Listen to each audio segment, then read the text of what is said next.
I want to talk to somebody in charge.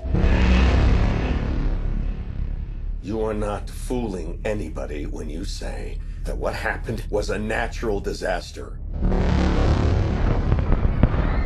You're lying. It was not an earthquake. It wasn't a typhoon. Because what's really happening is that you're hiding something out there.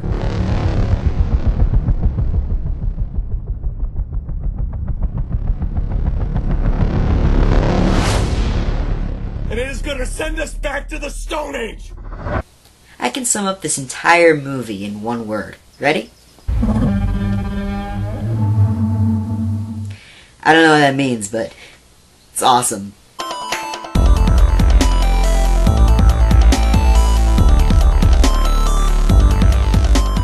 Godzilla is an updated version of the good old King of the Monsters and is a kind of, sort of, almost, not really sequel to the 1954 Japanese classic of the same name. This film was directed by Gareth Edwards, written by Max Bornstein and Dave Callahan, and stars Aaron Taylor Johnson, Bryan Cranston, Elizabeth Olsen, and Ken Watanabe. And in the unlikelihood that any of the people I just listed are watching this, I really hope I pronounced your names right.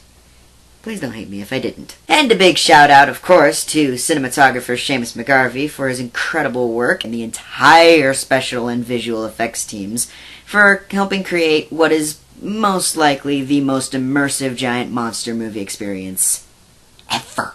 I'm going to start this review out by saying that it is in no way, shape, or form another Pacific Rim. It's not a big popcorn munching giant monster action romp that you can just sit back and turn your brain off while watching two big sweaty guys in rubber suits duke it out for 2 hours.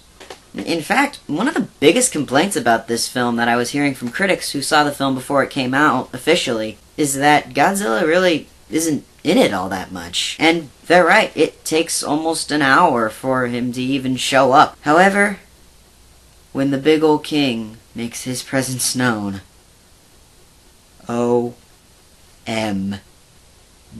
Zilla. The first hour of this film is actually a straight-up drama. Aaron Taylor Johnson's character comes home from serving in the army overseas and finds out that his dad, Bryan Cranston, has been arrested in Japan for attempting to break into a quarantine zone from a nuclear reactor meltdown that happened 15 years ago that he lost his wife in. So then he goes to Japan to get his dad out, and in a turn of events ends up getting arrested too, and they're being held in this big government base kind of thing that's inside the quarantine zone, and there's this cocoon in the bottom of it that they're doing tests on, and, well, you figure it out from there. Stuff hits the fan, a monster pops out of the cocoon, starts wrecking all kinds of stuff, causing mayhem, and now we have our movie. And something I really like about this film is the relationship between the main character and his dad. It's kind of one of those, oh yeah, you're crazy, but I'm going to pretend to go along with it because you're family, and that's what families do, and they stick out for each other. And then it turns out that Bryan Cranston was right the whole time, and it's like,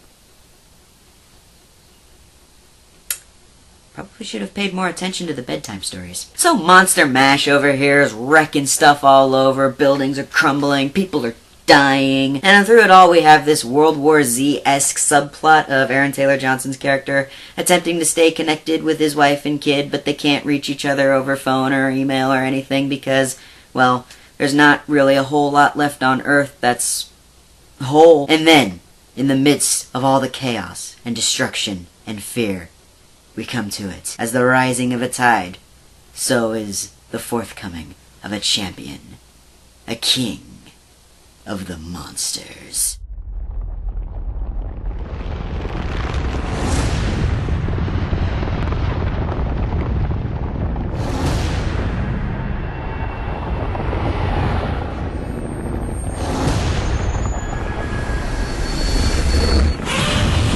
Godzilla! And let me tell you something.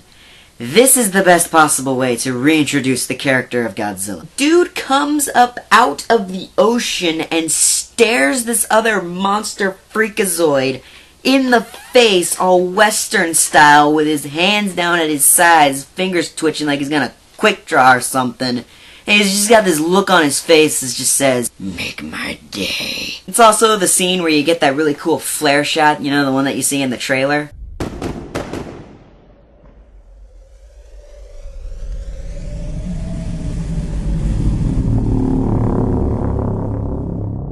He is so big, you don't even know what part of him you're looking at when he comes out of the water onto the screen.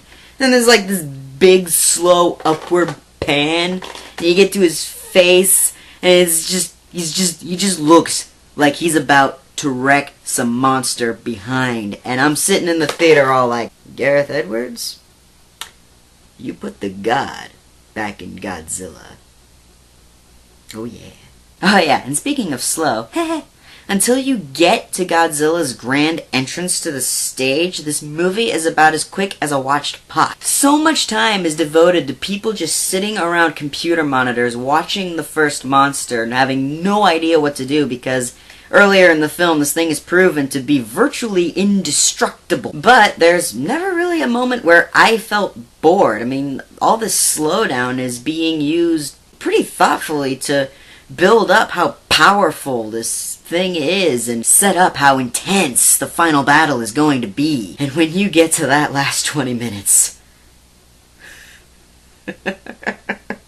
the moment we all came to see, and oh boy, does it make that last hour and 40 minutes of build-up seem so worth it. I'm not going to spoil anything that happens in the battle because I want you all to go see it and be surprised and amazed, or watch it when it comes out on DVD. If you're not a theater person, just be surprised and amazed and just bask in the glory of this just amazingly shot film. And from a family-friendly standpoint, the film is unfortunately quite deserved of its PG-13 rating. There is some language in here. You see a lot of people die on screen. There's a lot of flesh being shredded off of monsters in the fights. Parents, I recommend getting a sitter for this one if you want to see it and you have younger children. That's just, you know, I mean, it's up to you, naturally, but that's my standpoint. All that being said, Godzilla is a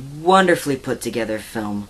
The writing is solid, the actors' performances are decent enough to the point that you care about what's going on screen, and the direction and cinematography, as previously stated, are phenomenal. I am going to say that this film deserves to be purchased on DVD or Blu-ray, whatever you got, when it's out of theaters, and I am going to give it a score of darn near perfect. I have to take a couple points off for, you know, the language. It's not in there much, but when it's there, it can be fairly strong, and that's just not really my thing. So, there you have it. In the meantime, thanks for watching. Go ahead and give me a little thumbs up if you enjoyed what you see. Leave a comment below. Tell me what you want to see me review next. And if you want to see more content from me in the future, go ahead and click on my face, and I'll catch you on the flip side.